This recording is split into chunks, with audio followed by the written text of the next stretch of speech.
दोस्तों स्टडी 91 के online platform में आप सभी का बहुत बहुत स्वागत है। दोस्तों आज आप सभी के समक्ष अपनी हिंदी की सीरीज में एक नए लेक्चर को लेकर हाजिर हूं, जहां आज हम बातचीत करेंगे कहानी से संबंधित, हिंदी साहित्य में कहानी से संबंधित कौन कौन से सवाल आपसे आपकी परीक्षा में पूछे जाते हैं, उन पर हम लोग विस्तार से चर्चा करने वाले हैं। और आज से आगे की जो हम पढ़ाई करेंगे दोस्तों, इसी तरह से करेंगे, जैसे कहानी से संबंधित, उपन्यास से संबंधित, इसी तरह से एकांकी से संबंधित, ठीक है, आत्मकथा से संबंधित, इस तरह से दोस्तों अलग अलग पॉइंट पर मैं आपके सामने क्लासेस देने वाला हूं। और ऐसा यूट्यूब पर पहली बार होने वाला, इतना विधिवत जो हम लोग हिंदी साहित्य के इतिहास से सवालों को हल कर रहे हैं, ऐसा दोस्तों इतनी बढ़िया सीरीज आपको नहीं मिलेगी यूट्यूब पर कहीं।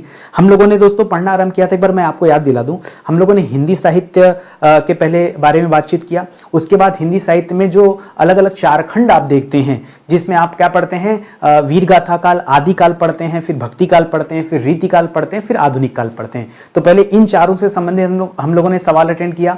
फिर आधुनिक काल के अंदर आकर दोस्तों विस्तार से हम लोगों ने बातचीत किया, जैसे भारतेंदु युग युग हो गया, शुक्ल युग हो गया, छायावाद, ठीक है, इसी तरह से प्रयोगवाद हो गया, प्रगतिवाद हो गया। ये सब कुछ पढ़ते हुए हम लोग आगे बढ़े। अब उसके अंदर जाकर के हम लोग कहानी, उपन्यास और इन सभी से संबंधित सवालों पर चर्चा करने वाले हैं। कुल मिलाजुलाकर जो बच्चे चाहते हैं कि साहित्य पर उनका अच्छा पकड़ बने, उनके लिए सीरीज बहुत ज्यादा इंपॉर्टेंट है। और हिंदी की सीरीज में हम लोग ये क्लास अटेंड कर रहे हैं। मुझे लग रहा है आज हमारी 40वीं क्लास है। तो पीछे का वीडियो अगर आपने नहीं देखा है तो जाके देख लीजिए। मैंने इस सीरीज में मैंने आपसे प्रॉमिस किया था कि हम कभी भी एक टॉपिक को रिपीट नहीं करेंगे। जैसे आज कहानी पढ़ रहे हैं तो अगले दिन कुछ और पढ़ेंगे, उसके अगले दिन कुछ और पढ़ेंगे। मतलब एक वीडियो में एक पूरा का पूरा चैप्टर मैं समराइज करके आपको पढ़ाता हूं, ठीक है।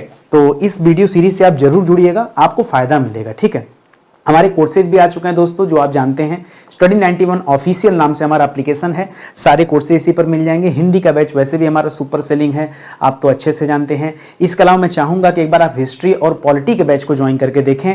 फाउंडेशन कोर्स है दोस्तों, एक बार आपने पढ़ लिया तो दोबारा ये विषय आपको कभी भी नहीं पढ़ना पड़ेगा। और कोई भी एग्जाम दीजिए, भारत का कोई भी एग्जाम दीजिए, टेंशन फ्री होकर के, ठीक है। हर एग्जाम आपको यहीं से कवर हो जाएंगे, सारे सवाल यहीं से मिलने वाले हैं, ठीक है। चलिए सीधे मुद्दे पर आते हैं।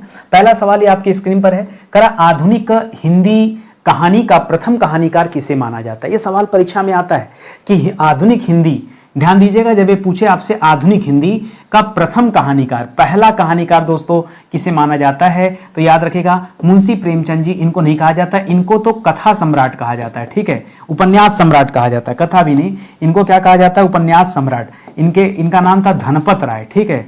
इनका नाम क्या है दोस्तों, धनपत राय, ठीक है, या फिर इन्हें नवाब राय के नाम से भी जाना जाता है, ठीक है। इन्हें उपन्यास सम्राट कहा जाता है। क्या कहा जाता है, इन्हें उपन्यास सम्राट कहा जाता है। ये आपका जवाब नहीं है। किशोरीलाल गोस्वामी जी दोस्तों आपका सही जवाब हो जाएगा, किशोरीलाल गोस्वामी जी। इनकी जो कहानी थी दोस्तों, इन्होंने एक कहानी की रचना किया जिसका नाम था इंदुमती। क्या नाम था दोस्तों, जिसका नाम था इंदुमती, ठीक है। और ये इसे ही हिंदी का पहला कहानी माना जाता है। कुछ लोग दोस्तों बंग महिला बाला घोष का नाम याद रखते हैं, ठीक है, याद रखिएगा, यहाँ पे कहीं लिख लीजिए, यहाँ लिख लीजिए, ठीक है। कुछ लोग कहते हैं बंग महिला, ठीक है। बंग महिला मतलब ये बंगाल की रहने वाली थी, ठीक है। बाला घोष नाम है, ठीक है, बाला घोष। कुछ लोग इन्हें जो है पहला हिंदी का पहला कहानीकार मानते हैं। तो दोस्तों जब ये सवाल पूछे कि पहली महिला कौन है, तब आप इनको मानिएगा, क्योंकि इनकी जो रचना हुई थी दोस्तों, इन्होंने जो रचना किया था ये 1907 के आसपास किया था। और ये इंदुमती वाली जो रचना दोस्तों, ये सन 1900 की रचना। अब आप मुझे बताइए कि जो 1900 में रचना हुई होगी उसी को तो हम पहले मानेंगे कि 7 वाले को पहले मान लेंगे। तो ये चीज आप याद रखेंगे। और इनकी जो रचना थी उसका नाम था दुलाई वाली, ठीक है। तो ये आप याद रखें, कई बार रचना का नाम पूछ देता है दोस्तों, तो याद रखेंगे दुलाई वाली। क्या रचना का नाम है, जैसे इंदुमती कहानी थी वैसे इनकी कहानी थी दुलाई वाली, ठीक है, दुलाई वाली। ये आप याद रखेंगे। फिलहाल आपका उत्तर जो होगा वो किशोरीलाल गोस्वामी हो जाएगा। कहीं कोई दिक्कत? देखिए मैं ना केवल ये नहीं चाहता हूं कि आप आंसर देख लीजिए, ऐसे नहीं काम चलेगा। आप जानिए उसके बारे में, ठीक है। जब आप जानेंगे तब आप उसे ज्यादा समय तक याद रख पाएंगे। परीक्षा में देखिए एक सवाल और क्या देता है, कहता है कि हिंदी की पहली मौलिक कहानी किसे कहा जाता है, ठीक है। मौलिक कहानी मतलब जिसकी सच में रचना हुई हो, अनुदित नहीं हो, किसी का ट्रांसलेशन नहीं हो, ठीक है। मौलिक कहानी किसे कहा जाता है, तो याद रखेगा माना जाता है इंदुमती को ही, ठीक है। जो इंदुमती रचना है किशोरीलाल गोस्वामी जी की, ठीक है, किशोरी लाल, अभी अभी मैंने पीछे आपको बताया, फिर से वही चीज यहां पर दे दिया, ठीक है। देखिए इसी तरह से यहां ऐसे पूछ रहा था कि पहले कहानीकार कौन है, किशोरी लाल गोस्वामी। यहां क्या कर रहा है, उनकी रचना के बारे में सवाल अलग से पूछ दिया, ठीक है। तो बात एक ही है, बस सवाल पूछने का तरीका बदल सकता है। यही सवाल देखिए एग्जाम में और किस किस पैटर्न पूछा जाता है। एक चीज में और याद रखेगा, इनकी जो रचना इंदुमती है ना, इसको आचार्य रामचंद्र शुक्ल ने इसे हिंदी की पहली मौलिक कहानी माना है। ये आप याद रखें, पहली मौलिक कहानी इसे किसने कहा दोस्तों, तो आचार्य रामचंद्र शुक्ल ने माना, ठीक है। आचार्य रामचंद्र शुक्ल ने माना है, ठीक है। शुक्ल जी ने माना, ठीक है। शुक्ल जी ने माना है, ये आप याद रखेंगे, ठीक है। इनको पहली मौलिक कहानी माना है किसे, इंदुमती को, जिसके रचनाकार कौन है, किशोरी लाल गोस्वामी जी हैं, ठीक है। कर इंदुमती कहानी के लेखक कौन है, ऐसे साधारण तरीके से भी पूछ सकता है। इंदुमती कहानी के लेखक, जैसे इंदुमती नाम आएगा आप याद कर लीजिएगा कि यार ये पहली कहानी है, इसके पहले कोई कहानी वानी नहीं थी, ठीक है। तो याद रखेगा इसके लेखक कौन दोस्तों, इसके लेखक हैं किशोरी लाल गोस्वामी जी, ठीक है। ये मुंशी प्रेमचंद, जयशंकर प्रसाद और चंद्रधर शर्मा गुलेरी जी। अभी आगे हम और सवाल देखेंगे इनसे संबंधित, लेकिन ये उत्तर नहीं है। उत्तर क्या हो जाएगा, किशोरी लाल गोस्वामी जी उत्तर हो जाएगा। एक चीज और याद रखेगा कि सवाल ये पूछता है कि भाई कब प्रकाशित हुई ये कहानी। तो मैंने पहले ही आपको बता दिया था कि ये जो इंदुमती कहानी है इसका प्रकाशन वर्ष कब है दोस्तों, तो इसका प्रकाशन वर्ष है 1900, ठीक है। सन 1900 ईस्वी में ये कहानी प्रकाशित हुई थी। कहां प्रकाशित हुई थी दोस्तों, ये भी याद रखेंगे। ये कहानी ना सरस्वती पत्रिका में प्रकाशित हुई थी। कहां प्रकाशित हुई थी, सरस्वती पत्रिका में प्रकाशित हुई थी। और सरस्वती पत्रिका के संपादक कौन थे दोस्तों, महावीर प्रसाद द्विवेदी जी हैं, ठीक है। इसके संपादक कौन हैं, इसके संपादक हैं महावीर प्रसाद द्विवेदी जी, ठीक है। महावीर प्रसाद द्विवेदी जी, ठीक है। जैसे मान लीजिए आप ही ने कोई कहानी लिख दिया तो भाई किसी किताब में, किसी न्यूज़पेपर में, किसी पत्रिका में कहीं तो पब्लिश हो। वही वाली बात है कि ये जो इंदुमती कहानी है ये प्रकाशित कहां हुई, तो ये सरस्वती पत्रिका में प्रकाशित हुई। उसके बाद तो पॉपुलर ही हो गई, क्योंकि सरस्वती पत्रिका वैसे भी पॉपुलर थी। तो यहां पर आप किशोरी लाल गोस्वामी जी का नाम आप जरूर याद रखेंगे, ठीक है। अगला सवाल करा, उसने कहा था इस कहानी के लेखक कौन है। उसने कहा था इस कहानी के लेखक कौन है, क्या मुंशी प्रेमचंद जी हैं, बिल्कुल भी नहीं दोस्तों। जयशंकर प्रसाद भी नहीं है। इस कहानी के लेखक हैं चंद्रधर शर्मा गुलेरी जी, ठीक है। चंद्रधर शर्मा गुलेरी जी ने अपने जीवन में 3 कहानियां लिखी, केवल 3 कहानियां लिखी, और इसी 3 कहानी से दोस्तों बहुत फेमस हो गए थे। अंतिम कहानी 1915 में प्रकाशित हुई थी, उसने कहा था। इसके पहले 2 कहानी और इनकी आ चुकी थी, ठीक है। उसने कहा था, ये कहानी जो दोस्तों ये 1915 ईस्वी में प्रकाशित हुई थी, इसे आप याद रखेंगे। इसके पहले सुखमय जीवन एक कहानी आई थी और एक बुद्धू की कथा, ये दोस्तों 2 कहानियां और आ चुकी थी। 1911 बुद्धू का कांटा, ठीक है। ये 2 कहानियां आ चुकी थी, ठीक है। सुखमय जीवन और बुद्धू का कांटा, ठीक है। बुद्धू का कांटा, ये दोनों दोस्तों 1911 में आई हुई थी। ये दोनों कहानियां 1911 में प्रकाशित हुई थी। और 1915 में एक कहानी प्रकाशित हुई थी, उसने कहा था। ये 3 ही कहानी चंद्रधर शर्मा गुलेरी जी ने लिखा है, और ये तीनों की वजह से दोस्तों ये पॉपुलर हो गए थे, ठीक है। सबसे अच्छी चीज बताऊं दोस्तों, कई बार सवाल आता है कि ये जो कहानी किससे संबंधित था, उसने कहा था। तो देखिए कहानी लिखा 1915 में, और आपको याद होगा 1914 में ही प्रथम विश्व युद्ध शुरू हो गया था। थोड़ा सा ध्यान दीजिएगा, पीछे जाइएगा, तो 14 से 18 तक विश्व युद्ध चल रहा था। तो ये इसकी पृष्ठभूमि दोस्तों किससे संबंधित है कहानी, ये प्रथम विश्व युद्ध से संबंधित कहानी है, ये आप याद रखेंगे। और ये बहुत ये सवाल परीक्षा में पूछा जाता है, ठीक है। तो ऐसे लिख लीजिएगा, प्रथम विश्व युद्ध पर आधारित, ठीक है। प्रथम विश्व युद्ध पर आधारित, ठीक है। उसने कहा था ये जो कहानी है ये प्रथम विश्व युद्ध पर आधारित है, इसीलिए आप 1915 को याद रखेंगे। और ये किस शैली में लिखा गया दोस्तों, इसको लिखा गया फ्लैशबैक शैली में, ठीक है। कई बार परीक्षा में ये भी आ जाता है, ठीक है। इसको किस शैली में लिखा गया है, तो क्या बताएंगे, यह कहानी लिखा गया है फ्लैशबैक शैली में, ठीक है। तो ये भी आप याद रखेंगे। अलग अलग शैलियां होती हैं, आप इस कहानी को पढ़ेंगे तो लगेगा आपके सामने फ्लैशबैक चल रहा है, ठीक है। तो ऐसी स्टाइल में इस कहानी को लिखा गया है। तो इतना कम से कम आपको जानना पड़ेगा। हवाई नहीं पढ़ना है, कैसे लोग पढ़ाते हैं उससे मतलब नहीं है, अभी तक आप कैसे पढ़ते थे इससे भी मतलब नहीं है, आज आपको कैसे पढ़ना ये जरूरी है। ठीक, मुझे लगता है कि इस तरह से अगर आप बातचीत करते हुए सवालों के साथ चलेंगे तो ज्यादा बेहतर रहेगा। ठीक है, आगे आइए। अगला सवाल दे रहा है, करा उसने कहा था किस आंदोलन के समय की पृष्ठभूमि पर आधारित है। देखिए, जो सवाल अभी मैंने आपको समझाया उसी को अलग तरीके से एग्जाम में कैसे पूछा जाता है। उसने कहा था, आप जानते हैं कि चंद्रधर शर्मा गुलेरी की रचना है। करा यह किस आंदोलन के समय की पृष्ठभूमि बताता है, तो यह प्रथम विश्व युद्ध के समय की पृष्ठभूमि में इसमें दिया गया है। इसका भारत छोड़ो आंदोलन, भारत छोड़ो आंदोलन दोस्तों ये 1942 में घटित हुआ था, इससे कोई लेना देना नहीं है। असहयोग आंदोलन 1920 में शुरू हुआ था 1 अगस्त को, उससे भी कोई लेना देना नहीं है। 1857 की क्रांति तो इनके जन्म से पहले हो गई थी, तो इससे भी कोई मतलब नहीं है। ठीक है, ये 1857 में, तो इससे भी कोई मतलब नहीं है। ये दोस्तों 1915 में 1914 से शुरू हुआ था, ऐसे लिख लीजिएगा। ठीक है, ये 1914 से 18 तक चला, तो ये आप याद रखेंगे। ये 1915 में कहानी प्रकाशित हो गई थी। ठीक है, तो इस तरफ है दोस्तों, इतनी चीजें आप याद रखेंगे।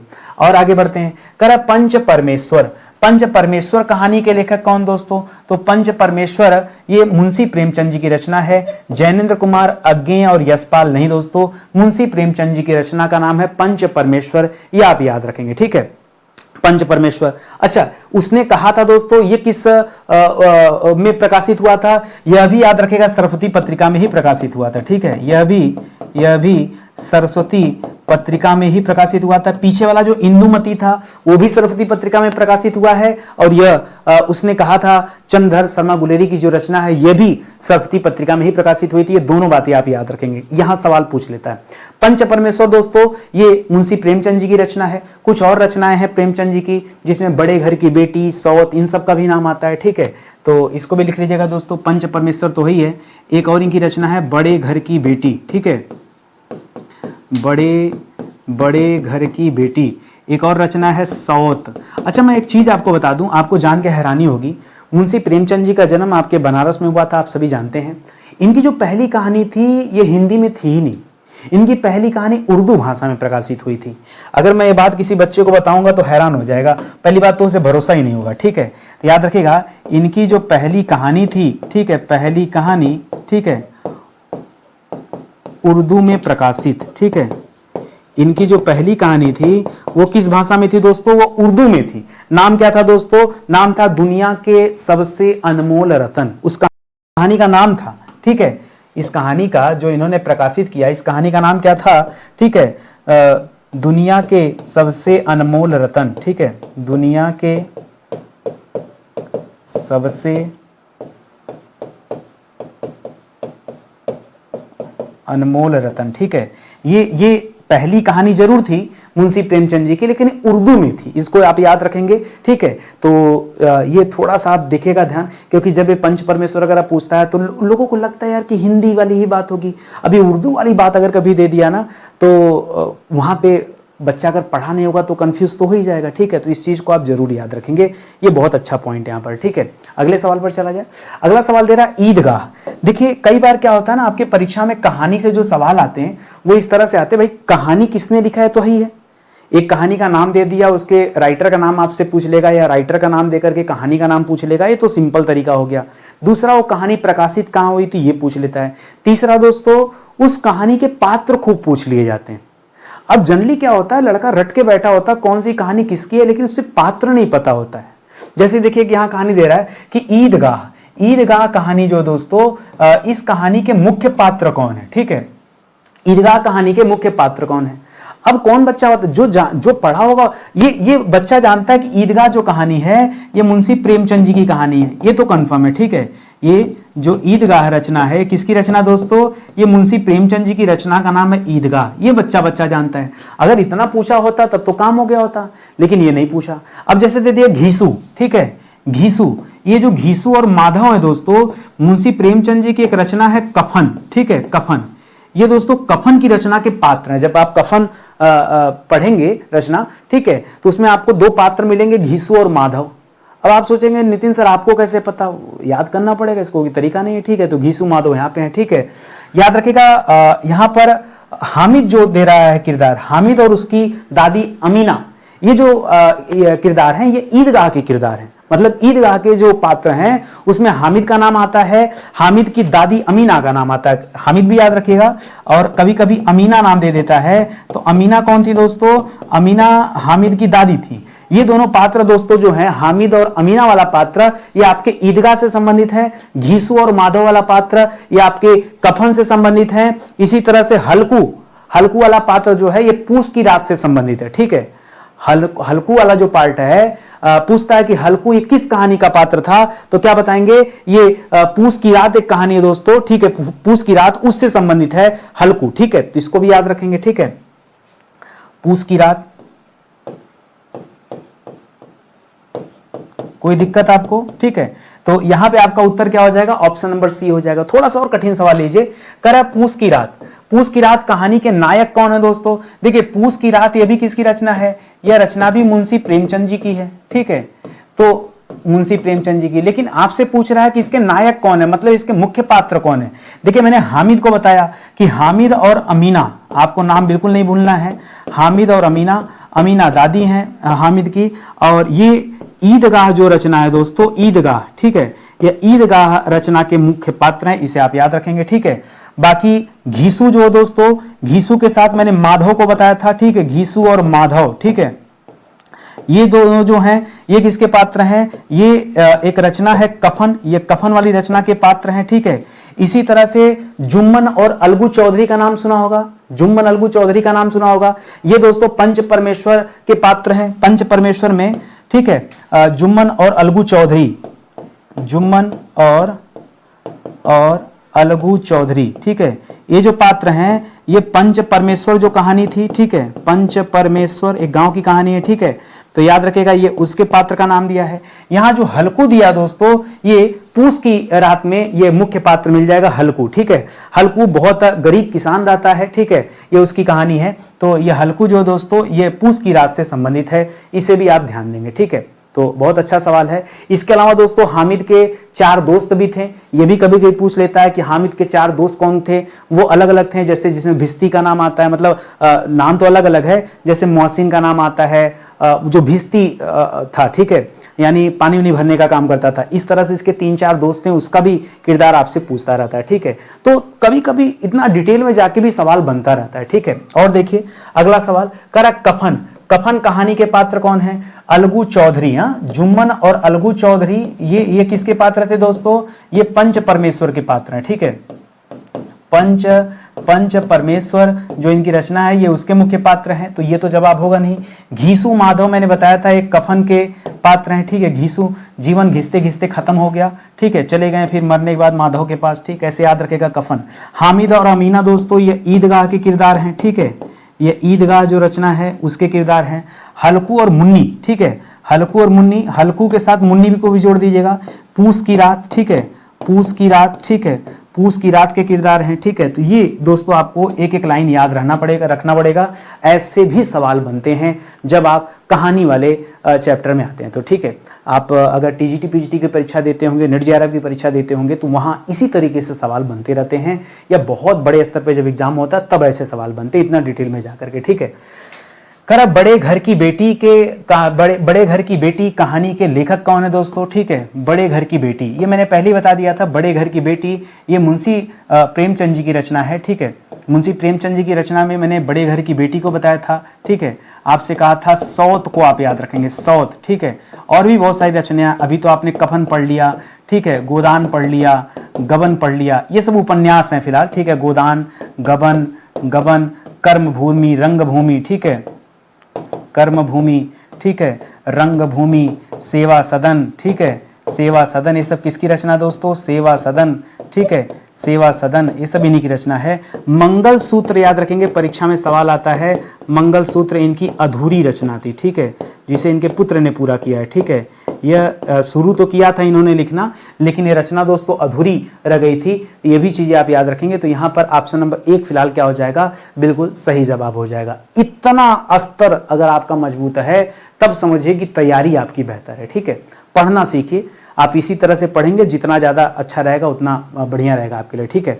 अच्छा, एक सवाल और आता है, ये जो बड़े घर की बेटी कहानी है ये किस पत्रिका में लॉन्च हुई थी, प्रकाशित हुई थी? तो जमाना पत्रिका में प्रकाशित हुई थी, ठीक है। जमाना, उस पत्रिका का नाम ही था जमाना, ठीक है। जामना या जमाना, ठीक है, जमाना पत्रिका में प्रकाशित हुआ था, ये आप याद रखेंगे, ठीक है। आगे बढ़ा जाए, करा ग्राम कहानी के दोस्तों लेखक कौन है? ग्राम किसकी रचना है दोस्तों? ग्राम, ठीक है। तो ग्राम रचना दोस्तों ये जयशंकर प्रसाद की रचना, अज्ञेय और यशपाल नहीं, जी हाँ दोस्तों, जयशंकर प्रसाद जी की सबसे प्रसिद्ध जो कृति है वो कामायनी है, ठीक है। कामायनी है, आंसू है, झरना है, लहर है, झरना है, लहर है, कंकाल है, ठीक है। ये सब दोस्तों इन्हीं की रचनाएं हैं और इनकी एक कहानी है ग्राम, ठीक है। ग्राम इनकी कहानी है। अब यहां से एक सवाल अलग से पूछता है कि ग्राम कहानी जो है ये किस पत्रिका में प्रकाशित हुई थी? तो ये इंदु नामक एक पत्रिका थी, वहां प्रकाशित हुई थी, ठीक है। ये जो ग्राम कहानी है, ठीक है, ये ग्राम कहानी ये कहां प्रकाशित हुई थी दोस्तों? तो याद रखेगा इंदु पत्रिका, ठीक है, इंदु पत्रिका में प्रकाशित हुई थी। अगला सवाल महत्वपूर्ण देता है दोस्तों कि इंदु पत्रिका जो है, इंदु पत्रिका किसने शुरू किया था? कई जगह देता है कि इंदु पत्रिका जयशंकर प्रसाद ने शुरू किया था, लेकिन मैं आपको बता दूं जयशंकर प्रसाद नहीं, जयशंकर प्रसाद के भांजे ने इंदु पत्रिका शुरू किया था, जिनका नाम था अंबिका, ठीक है। तो याद रखेगा अंबिका प्रसाद गुप्त, ठीक है, इसको शुरू किया था अंबिका प्रसाद गुप्त जी ने, ठीक है। अंबिका प्रसाद गुप्त जी ने इसे शुरू किया था और ये थे कौन दोस्तों? ये जयशंकर प्रसाद के भांजे थे, ठीक है, जयशंकर प्रसाद के भांजे थे, ठीक है, भांजे थे, ये आप याद रखेंगे। इन्होंने दोस्तों इस इंदु पत्रिका को शुरू किया था और उसी पत्रिका में ये ग्राम कहानी प्रकाशित हुई थी जो जयशंकर प्रसाद की रचना है। ऑप्शन नंबर बी बिल्कुल आपका सही जवाब होगा, ठीक है। अगला सवाल, करो मनोवैज्ञानिक कहानी परंपरा के प्रमुख कहानीकार कौन है? जो मनोवैज्ञानिक कहानियां लिखते थे, इस परंपरा की कहानियां कौन लिखता था दोस्तों? तो लिखते थे जैनेन्द्र कुमार जी। जी हाँ दोस्तों, जैनेन्द्र कुमार ये इस परंपरा की कहानियां लिखते थे। जैनेन्द्र कुमार की कुछ रचनाएं याद रखिएगा, जैसे पत्नी, फांसी, ठीक है, याद रखेंगे। इनकी एक रचना का नाम फांसी, एक रचना का नाम है पत्नी, एक सबसे फेमस कृति है दोस्तों पाजेब, ठीक है, पाजेब, ठीक है। ये जैनेन्द्र कुमार की रचनाएं हैं। रेणु जो दोस्तों, ठीक है, फणीश्वर नाथ रेणु, ठीक है, पूरा नाम है फणीश्वर नाथ रेणु। इन्हें आंचलिक रचनाकार कहा जाता है, ठीक है। कभी पूछा जाए कि आंचलिक रचनाकार दोस्तों किसे कहा जाता है, तब क्या बताएंगे? तब आप फणीश्वर नाथ रेणु का नाम बताएंगे, ठीक है। और मुंशी प्रेमचंद जी ये यथार्थवादी आदर्श उन्मुख कहानियां लिखा करते थे, ठीक है। अगर इनके बारे में पूछ दे तो क्या लिखेंगे? आदर्शोन्मुख यथार्थवादी, ठीक है, यथार्थवादी, ठीक है, यथार्थवादी, ये यथार्थवादी थे। जबकि हमसे क्या पूछा है? मनोवैज्ञानिक परंपरा में रचनाएं कौन करता था? तो याद रखेंगे जयशंकर प्रसाद जी करते थे। ऑप्शन नंबर बी ऐसे में आपका बिल्कुल सही उत्तर हो जाएगा, ठीक है। और आगे बढ़िए, कारण नई कहानी आंदोलन के प्रमुख हस्ताक्षर कौन है? ठीक है, हस्ताक्षर मतलब इससे संबंधित प्रमुख व्यक्ति कौन है दोस्तों, जिन्होंने नई कहानी आंदोलन शुरू किया था? तो याद रखेंगे मोहन राकेश, कमलेश्वर और राजेश्वर यादव। इन्हें नई कहानी का त्रयी कहा जाता है। क्या कहा जाता है? इन्हें नई कहानी का क्या कहते हैं? त्रयी कहते हैं। त्रयी मतलब ये तीन लोग थे ना, इसीलिए इन्हें त्रयी कहा जाता है, जिसमें मोहन राकेश, कमलेश्वर और राजेंद्र यादव का नाम आता है। यानी नई कहानी का शुरुआत इन्हीं त्रयी ने किया था, ठीक है। धुआंधार इतनी कहानियां लिख दी, नई कहानियां और नए परंपरा पर आधारित कहानियां, तो इसे भी याद रखेंगे। अब यहां संबंधित देखते हैं सवाल। एक बहुत अच्छा परीक्षा में सवाल आता है, राजा निर्वंशिया। राजा निर्वंशिया के लेखक कौन हैं? लिख रहा कमलेश्वर जी हैं या फिर मोहन राकेश हैं, राजेंद्र यादव हैं, निर्मल वर्मा है। तो याद रखेगा राजा निर्वंशिया ये कमलेश्वर की रचना है। राजा निर्वंशिया ये कमलेश्वर की रचना है। कमलेश्वर का एक बड़ा फेमस उपन्यास है दोस्तों, कितने पाकिस्तान। हाँ, इनका एक फेमस उपन्यास है। हम फिलहाल कहानी की बात कर रहे हैं, लेकिन दिमाग में आ गया तो लिख लीजिए, ठीक है। एक उपन्यास इनका, ठीक है, नाम है कितने पाकिस्तान, ठीक है, कितने पाकिस्तान, ठीक है। यह भी परीक्षा में खूब पूछा जाता है और राजा निर्वंशिया भी खूब पूछा जाता है। इसी तरह से इनकी एक कहानी है मांस का दरिया, ठीक है। इनकी एक और कहानी है दोस्तों, लिखेगा मांस का दरिया, ठीक है, मांस का दरिया। यह भी दोस्तों कहानी किसकी है? यह कहानी भी कमलेश्वर की है, तो इसे भी आप याद रखें। और कमलेश्वर दोस्तों ये नई कहानी के त्रयी में गिने जाते हैं, ठीक है, तो इसको आप जरूर याद रखेंगे। ऑप्शन नंबर 1 बिल्कुल सही जवाब हो जाएगा इस सवाल का, ठीक है। करा परिंदे कहानी के लेखक कौन है? ठीक है, परिंदे कहानी के लेखक कौन है? निर्मल वर्मा है, अमरकांत हैं, यशपाल जी हैं, या जैनेन्द्र कुमार हैं? थोड़ा सा दिमाग पे जोर डालिए, परिंदे पूछ रहा है, पाजेब नहीं। पीछे मैंने जो पढ़ाया जैनेन्द्र कुमार में जो आपको याद आ रहा है वो पाजेब मैंने बताया था। परिंदे जो रचना दोस्तों ये निर्मल वर्मा की रचना है, ठीक है। परिंदे किसकी रचना है? निर्मल वर्मा की रचना है। और जैनेन्द्र कुमार जो आपने पीछे मैंने दिखाया, देखिए यहाँ पे दिखाया था ना, यहाँ दिखाया था, देखिए ये जैनेन्द्र कुमार की रचना में पाजेब था, ठीक है, तो इसको ध्यान दीजिएगा। फांसी, पत्नी और पाजेब, ठीक है, इनकी जो रचना थी ये फांसी थी, पत्नी थी और पाजेब था, ठीक है, पाजेब। यहाँ क्या पूछा दोस्तों? यहाँ परिंदे पूछा, ठीक है, कि परिंदे जो कहानी है इस कहानी के लेखक कौन है? तो क्या बताएंगे दोस्तों? इस कहानी के लेखक निर्मल वर्मा जी हैं, ठीक है। और एक बड़े प्रसिद्ध आलोचक हैं, नाम है नामवर वर्मा। नामवर वर्मा ने नई कहानी में पहली कहानी जो मानी वो परिंदे को माना है, तो याद रखेंगे वो इसको माना है, ठीक है। नई कहानी के तहत पहली कहानी ये नामवर सिंह ने माना है, ठीक है, नामवर सिंह ने माना, ठीक है, माना है। ये कभी कभी सवाल पूछ देता है, ठीक है। करा दोपहर का भोजन, ठीक है, इसके लेखक कौन है दोस्तों? दोपहर का भोजन अमर बनाता है, ऐसे याद रखेगा, अमरकांत हैं, ठीक है। हर किसी को करना पड़ता है लंच, ठीक है, तो याद रखेगा अमरकांत। दोपहर का भोजन ये अमरकांत की रचना है, इसको याद रखेंगे। यहाँ जैसे भीष्म साहनी दे रहा है तो भीष्म साहनी की और रचना है, चीप की दावत, तपस, ये सब इनकी रचनाएं हैं, ठीक है। इनकी रचनाएं लिख लीजिए, चीप की दावत, ठीक है, चीप की दावत एक रचना है, तपस बहुत फेमस रचना दोस्तों, तपस, ठीक है।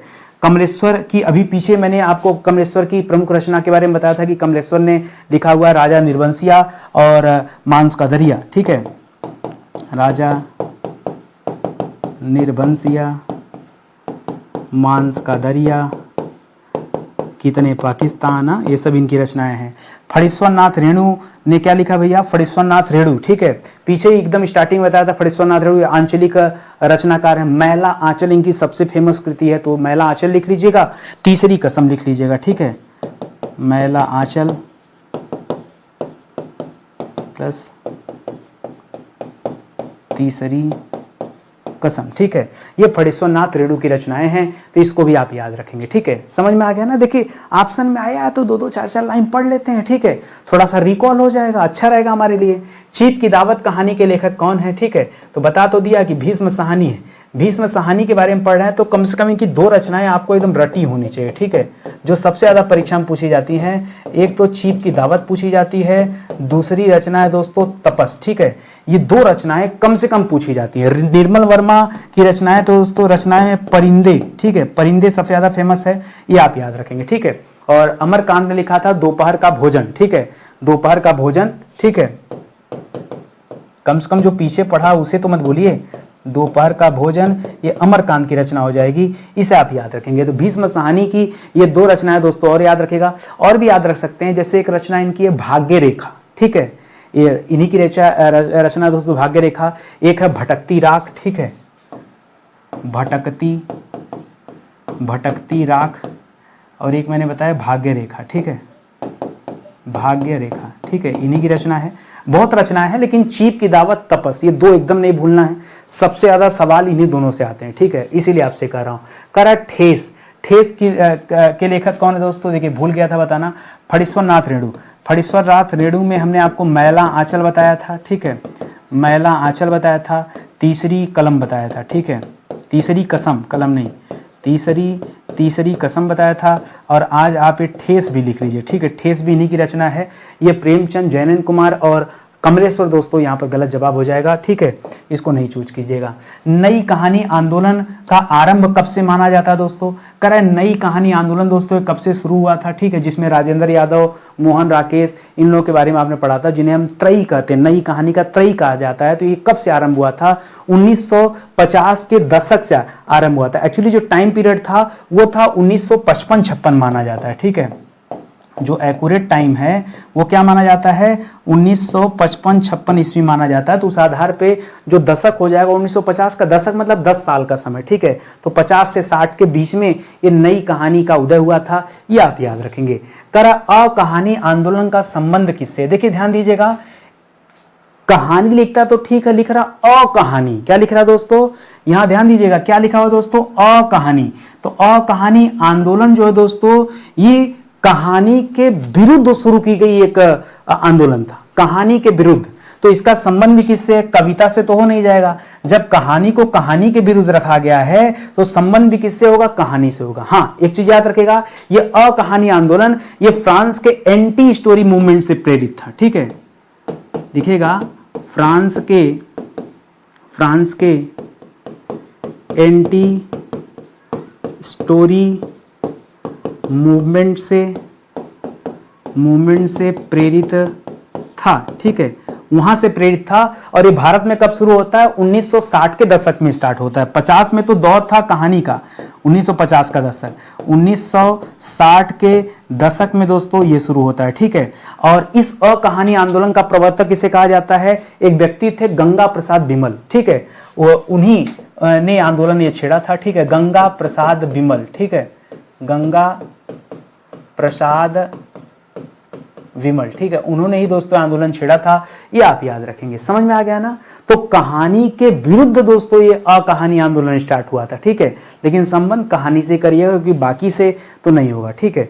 इस तरह से इस चीज को भी आप याद रखेंगे। अगला सवाल करा हिंदी कहानी के उपन्यास सम्राट, ठीक है, उपन्यास सम्राट किसे कहा जाता है? बहुत उपन्यास इतना लिख दिया दोस्तों मुंशी प्रेमचंद जी ने उपन्यास की, उनको उपन्यास सम्राट ही बोल दिया गया, ठीक है, इनको क्या कह दिया गया? उपन्यास सम्राट ही कह दिया गया, ठीक है। तो ये आप याद रखेंगे। बाकी प्रसाद मतलब जयशंकर प्रसाद और अज्ञे मतलब हीरानंद वात्सायन अज्ञे, ठीक है। तो ये अच्छा ऐसे पूछ दे कि प्रसाद को क्या कहा जाता है, तो इनको छायावाद का प्रवर्तक कहा जाता है। ऐसे मान लीजिए पूछ ले तो क्या बताएंगे? प्रसाद को क्या कहा जाता है? इनको छायावाद का प्रवर्तक कहा जाता है। जयशंकर प्रसाद जी को छायावाद का प्रवर्तक कहा जाता है। इसी तरह से प्रयोगवाद का जनक किसे कहा जाता है? तार सप्तक वाले में अज्ञे जी को पढ़ा था ना, प्रथम तार सप्तक द्वितीय तार सप्तक आपको पढ़ाया गया था पीछे, ठीक है। तो याद रखेंगे, प्रयोगवाद लिख लीजिए सीधा, प्रयोगवाद का जनक, ठीक है, भीनी को कहा जाता है, ठीक है। आगे देखिए, करा प्रेमचंद की किस, इस पे भी लगाइए डबल, ठीक है, अच्छा सवाल है। प्रेमचंद की किस कहानी में पंचायत की निष्पक्षता का चित्रण किया गया, ठीक है। तो गांव वाली कहानी दोस्तों, ईदगाह नहीं, कफन भी नहीं, पंच परमेश्वर जो कहानी है ये एक गांव की कहानी बताती है और इसी में दोस्तों निष्पक्षता का प्रयोग किया गया है। जुम्मन और अलगू चौधरी के बारे में इसमें आपने पढ़ा था। कौन कौन इसमें मुख्य पात्र थे? तो मुख्य पात्र थे जुम्मन एवं अलगू चौधरी, ठीक है, याद आया आपको? जुम्मन और अलगू। चलिए एक बार फिर से याद कर लीजिएगा। ईदगाह में हमने हामिद और अमीना का नाम पढ़ा था, ठीक है, हामिद और अमीना। अमीना दोस्तों हामिद की दादी हैं, ठीक है, इनके बारे में पढ़ा था, ठीक है। कफन में दोस्तों हमने माधव के बारे में पढ़ा था, माधव, ठीक है, माधव और घीसू के बारे में पढ़ा था, ठीक है, माधव और घीसू। नमक का दरोगा, ये हो सकता है आपने ना पढ़ा हो। नमक का दरोगा में क्या नाम है? मुंशी वंशीधर का नाम आप पढ़ते हैं। मुख्य पात्र इसमें वंशीधर हैं और आलोपीदीन, पंडित आलोपीदन, ठीक है। तो लिखिएगा वंशीधर और पंडित आलोपीद, ठीक है, पंडित आलोपीदीन, ठीक है, पंडित आलोपीदीन, ये पात्र दो आप पढ़ते हैं। ये नमक के दरोगा में आप पात्र पढ़ते हैं, ठीक है। तो ये भी आप याद रखेंगे। फिलहाल आपका ऑप्शन नंबर 3 दोस्तों बिल्कुल सही उत्तर हो जाएगा। कर नई कहानी का मुख्य आधार क्या है? इस नई कहानी में मुख्य आधार क्या था? क्या यहाँ पौराणिक कथाएं होती थी? नहीं। क्या वीर रस देखने को मिलता था? नहीं। भक्ति भावना? नहीं। यह व्यक्ति की आंतरिक संवेदना और यथार्थवादी कल्पना पर यह नई कहानी आधारित होती थी। तो ऑप्शन नंबर बी आप कीजिएगा, ठीक है। करा कफन कहानी किस कहानीकार के प्रसिद्ध रचना है दोस्तों? तो कफन दोस्तों मुंशी प्रेमचंद जी की रचना है, आप तो जान ही रहे हैं, ठीक है। तो सब आपको बता दिया गया है, यहाँ ऑप्शन नंबर बी हो जाएगा, ठीक है। करा निम्नलिखित में से कौन सा लेखक नई कहानी आंदोलन से संबंधित नहीं है? ठीक है, करा कौन संबंधित नहीं है? तो मोहन राकेश, कमलेश्वर और राजेंद्र यादव, इन्हें तो नई कहानी का त्रयी कहा जाता है। क्या कहा जाता है? इन्हें नई कहानी का त्रयी कहा जाता है दोस्तों, ये आप जानते हैं, ठीक है। यहाँ मैथिली शरण गुप्त जो नाम दे रहा है दोस्तों, ये नहीं, मैथिली शरण गुप्त को दद्दा बुलाया जाता था, दद्दा, ठीक है, दद्दा कहा जाता था। और मैथिली शरण गुप्त को राष्ट्र कवि कहा जाता है, ठीक है, राष्ट्र कवि कहा जाता है। लेकिन ये नई कहानी से संबंधित नहीं थे मैथिली शरण गुप्त जी, ये आप याद रखेंगे। मैथिली शरण गुप्त जी को दद्दा कहा जाता है, राष्ट्र कवि कहा जाता है। किस युग से संबंधित थे? तो ये द्विवेदी युग के कवि थे, ठीक है। प्लस याद रखेंगे, अगर युग के बारे में पूछ दे, ये सब आपको पढ़ाया गया द्विवेदी युग, ठीक है। तो ये द्विवेदी युग के कवि थे। तो इस तरह से आपका ऑप्शन नंबर डी सही हो जाएगा, क्योंकि पूछा है कौन सा संबंधित नहीं है, ठीक है। तो आपको अपना उत्तर मिल गया होगा, ठीक है। तो ऐसे करके दोस्तों आप पढ़ते चलिए, ज़्यादा अच्छा रहेगा, ठीक है। बाकी हमारी अपनी हिंदी की किताब भी लॉन्च हो गई है, बहुत पॉपुलर बुक है दोस्तों, पूरे 6000 सवाल इस किताब में भरे हैं, इसलिए किताब बहुत मोटी है।